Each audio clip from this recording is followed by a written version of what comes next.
We know about the massive disinformation programs about aerial Right. phenomena. When we say that Jack Parsons was a devotee of Aleister Crowley and he performed sex magic along with rocket science. Project Blue Beam is a well-known sort of conspiracy theory in ufology, things that develop just like this drone thing now. The idea is that the government or governments are going to use holography or some other kind of technology to stage, a UFO invasion. There are so many people in the technology field that are occultists, just like Parsons was, gray aliens with the big heads and the big eyes. And By the way, my name is Joe McClane. I host a radio program called A Catholic Take, where we look at the world through a Catholic lens. I'd love for you to hang out with us. If you like it, give it a thumbs up and let us know what you think in the comments below. There was breaking news yesterday. Have a listen to this. Federal Aviation Administration, the FAA, has officially issued temporary flight restrictions on drones in several parts of New Jersey. And this as the state's ongoing mystery drone saga continues to befuddle and perplex residents and lawmakers alike. You think? I mean, when the Pentagon makes statements like this, the bottom line is that our forces, our commanders, if they observe UAS activity that they believe represents a threat, they have the authority to conduct mitigation operations based on the capability at their location. wait, I thought you guys said, nah, there's nothing to see here. Most everything is legal and fine. And it's just no big deal. And we have no idea where this comes from. And of course, they're not threatening. But now you're saying you're going to shoot them down and you're closing airspace. That seems very confusing. A day late and a dollar short. This whole time I've been looking at these drone cases. I've been thinking about Ursula Bielski and our conversation that we had a few weeks back about her book, The Devil in the Dreamland. Catholic Faith, UFOs, the Occult, and the End of the Supernatural, which I'm linking to in the show notes for you today. She joins us now. Good morning to you, Ursula. Thank you for your time. good morning, Joe. Thanks for having me on the show. Wow, the great deception may be upon us. It feels that way. There are so many crazy reports, and it's hard to sort fact from fiction on this. There's a lot of fake news out there. There's a lot of AI-generated content to sort of ride the wave and spread error. So it's hard to know what's real, what isn't. And I'm dying to know what you think about all of this. Well, I think about it just about what everyone else thinks about it, I guess. It's bizarre. You think about all the possibilities, and all the possibilities seem crazy. And you just think, are we going to find out what this is? Or is this going to fizzle out again and we're not going to hear about it in the news and nothing's going to be done about it? And it really is unsettling at its core. And I think maybe that's the real point. And I'm not the only person that has thought that the whole point of us is the whole point of it is to unsettle us and to make us feel insecure for some reason. And I can't help but think there's an inauguration looming here in a few weeks, and things have been awfully quiet, don't you think? I mean, a little too quiet in response to Trump's reelection, especially compared to, the first time he was elected, when literally all hell broke loose in our country. And I don't know, it seems to me that this must somehow be connected. But like you said, that deception, the fake news and the deception and the lies, they have always been a part of this whole UFO aerial weirdness saga, going back 100 years. And so even if you don't think these are, demons in spaceships, the devil's a part of it because of all the lies that are always involved in these kinds of stories. And these kinds of events have happened all throughout the history of ufology, with these UFO flaps breaking out, and nothing ever is resolved about it. We never find out what these things are. Is that going to be the same case here? I don't know. Maybe we will find out something about this. We did find out last year that it actually was a Chinese spy balloon that had been allowed to fly completely across our country, More than once. uninterrupted. Yeah. So, yeah, right. So maybe we'll find something out. I found it interesting the other day that I saw something that Ben Shapiro was talking about, that he had visited the southern border of the United States maybe last year, and he was observing all of these drones at the border. And he was like, oh, so we surveil the border with drones. And they're like, no, those aren't our drones. They belong to the cartels. Not And so I have to wonder if this is something like that. This is not hobbyist or, corporate private sector research, but it's rogue adversaries, not China, not Iran, not Russia, but rogue adversaries that are bullying us, extorting us, something like that. I think that's a distinct possibility. In your book, I put out a video maybe 3-4 days ago when I went through your Yes, book. thank you so much for mentioning my book in that. And, I'm trying to connect some of the dots here. In 1946, we saw crazy things happen that seemed to open a portal of sorts. But in 1947, all hell seems to break loose. And one thing I pointed out was in 1952, after Parsons dies in the lab experiment at the JPL, we see the swarm over the nation's capital. UFOs, UAPs, unexplained aerial phenomena. And then on the Wikipedia page that discusses that, and it's all on Wikipedia, you can see all the crazy stuff about Jack Parsons' occult background there. You can see all the UFO sightings over the U.S. Capitol on Wikipedia. You don't got to go too far afield to find this information. It's right there. But there's a video linked from an Air Force general in a press conference. And it's funny because in that video the other day, I play John Kirby and this guy in parallel. They're saying the exact same thing. This guy in 1952, John Kirby just the other day. We don't know anything. Most of this is harmless and fine. We've explained it away. We can't give you any answers. We're not behind anything, but we can tell you it's not harmful.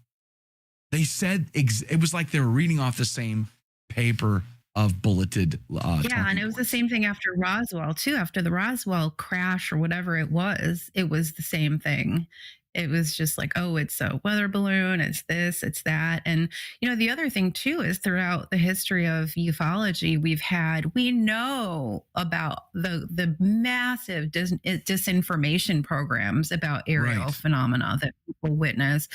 People have died because they've been, been targeted in disinformation campaigns, like Paul Benowitz, who I write about at length in the book. He's like the poster child for disinformation. He was seeing government testing programs, in action across from his house in New Mexico.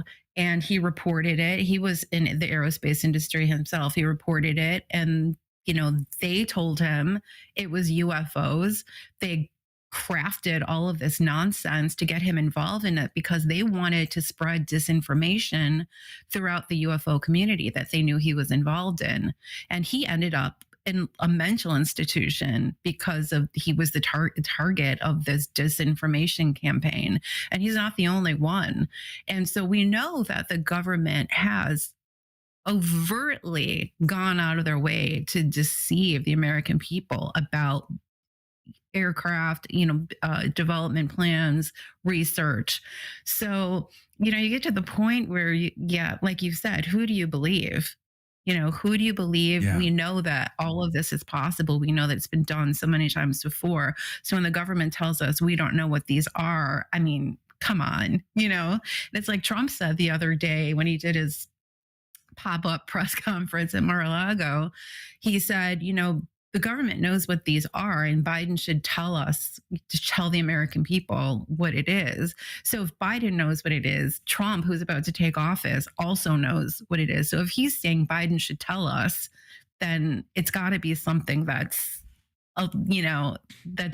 digestible. That's not going to be like, oh my gosh, you know what I mean? Like destroy the world, So I don't know. There's a lot of those clues, and now of course everybody's in like the mass hysteria mode where everything you see is a drone. So everybody. And a lot of those. Oh yeah, I saw drones last year over New Jersey. Yeah. Well, I mean, if I were a UFO alien from another planet, I would invade New Jersey. It needs some revamping. So who knows? But like a lot of those energy balls are just like out of focus lights that create what we call bokeh balls. When you, in fact, is we actually, Right. I try to create bokeh balls behind me. So all of these could be aliens. I don't know. All these little lights behind me could be drones. I'm not sure. But so it's really hard to sort fact from fiction. But one thing I've been saying is, all these theories, theories of, we're looking for a nuclear bomb, aliens from another planet, Iran attacking, China attacking, or whatever the theory is. I almost think none of that matters. I think the ultimate goal is to nudge us, is to nudge society to be left in the dark here, to be left always asking, left always wondering and questioning, because they need to be able to push us to see reality from a different perspective. And I think there's so many events that happen that sort of push us along this path so that we don't see things normally. And we're always on edge, and we're always questioning. We're always wondering. And I think it's part of the reason why the government says they double and triple down. We don't know anything, but we know they're not harmless. You can't actually make those statements. John Kirby misled the people, American citizens, when he said there's no laws being broken. Congressmen lied to the American people when they said no laws have been broken.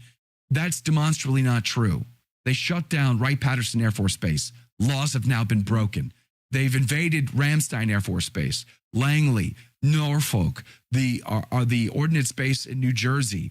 They're flying drones at night that aren't squawking their ID. That's against the law. Laws are clearly being broken by these things, whatever they are. I think it's because they're trying to manipulate us. I think it's not nefarious as much as I hate to use the word, a psyop. It's just messing with our mind. That's my theory. You see that too. It's very interesting. I mean, the bells start to go off, the alarm bells, when you started to see this happening in other countries too, and you wonder if this is another globalist plot of some kind, to get us all under the same authority. Maybe we all need to be under the same authority so that we can battle this common enemy together, like Ronald Reagan said back in the day, so it's just, but yeah, it's just like, what is it? What is it? And it's really, gosh, it's unnerving. It is unnerving. Satan is the father of lies, and he wants us to live in fear. He wants us to live in confusion. And the great apostasy is definitely a fruit of an age of confusion, which Our Lady warned us about also in 1947. Ursula Bielski is our guest. Her book, The Devil in Dreamland, which I'm linking to in the show notes for you. Great book. Obviously, I've gotten a lot out of it, and she joins us again. Good morning to you, Ursula. Thank you again for your time. I want you to dive into that occult connection to UFOs, aliens. I want you to give us some more meat on the bone on that, because I think it's important for people to understand. I think some people can't wrap their head around that. Like, it seems too fanciful when we say that Jack Parsons was a devotee of Aleister Crowley and he performed sex magic along with rocket science. Like, that seems Hollywood crazy, but it's true, isn't it?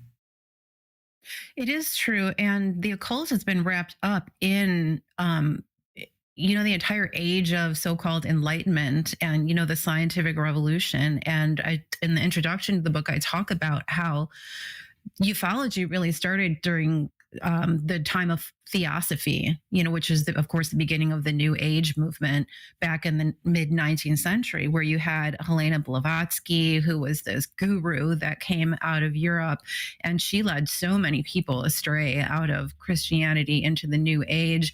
And a lot of what they did was to attempt to communicate with extraterrestrials, particularly extraterrestrials on Venus.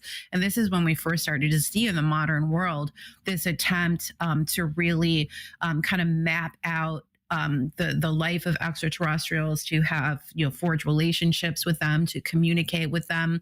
And spiritualism came on the cusp of that too. And then you have so many millions of people in the United States and in Europe starting to do seances, trying to communicate with these discarnate intelligences. And a lot of those were not the spirits of the dead. They were presenting themselves as extraterrestrials.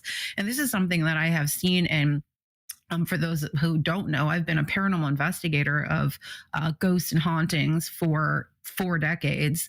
And throughout that time, I've seen many cases where people were holding seances, they were using Ouija boards, they were channeling, and they were first talking to the so called dead, discarnate, people who have died.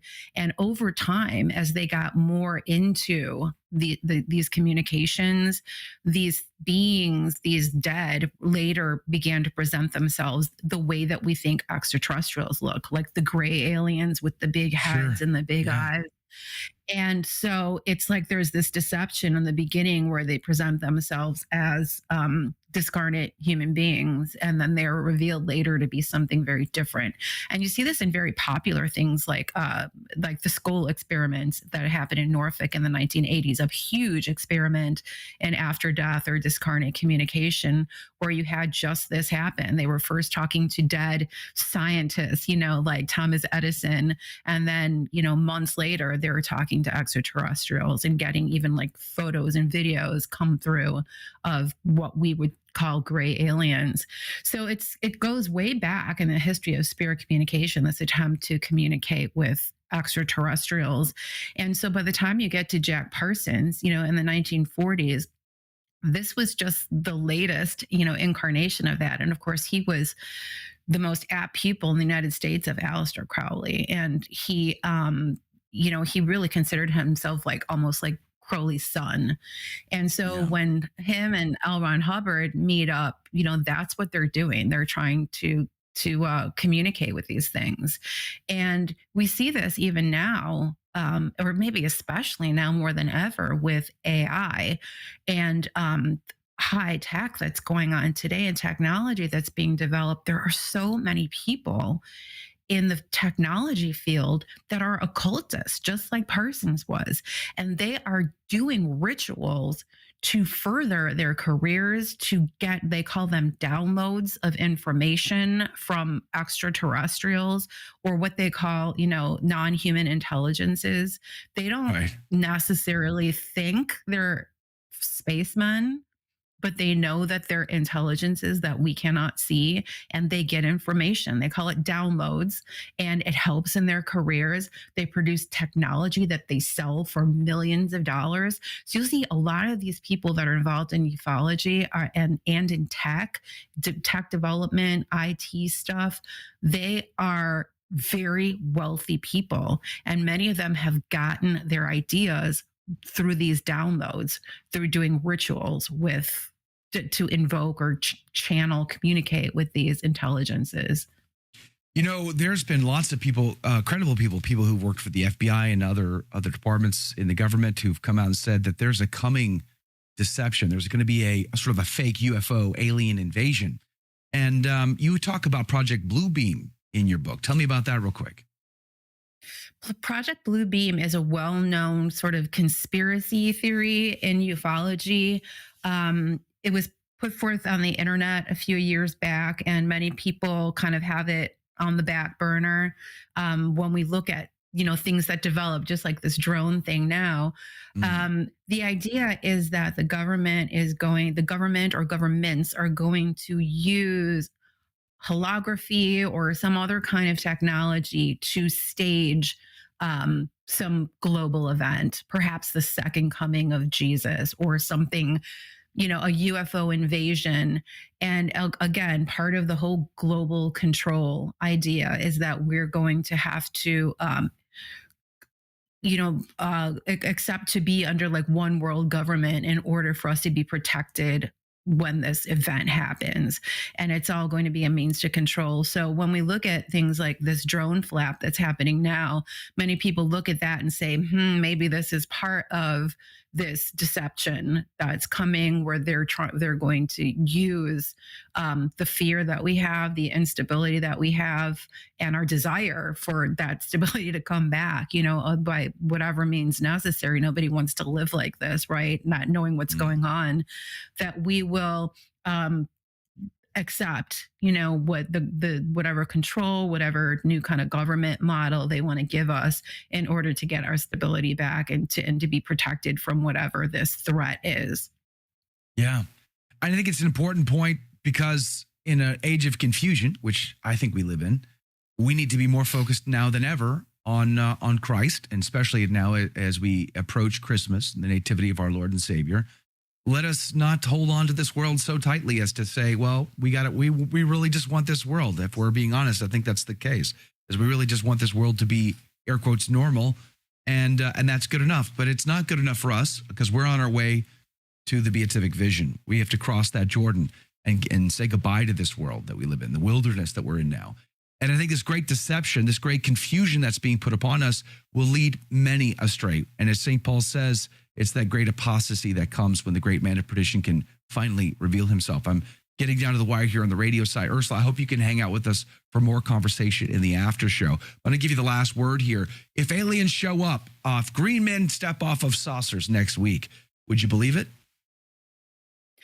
You know, Daniel O'Connor, whose new book is coming out in January about this whole deception, you know, the author of Only Man Bears His Image, great Catholic scholar, he said last week on his show, we don't know what these things are, but we know what they're not. They are not spacemen. And that's all we need to know.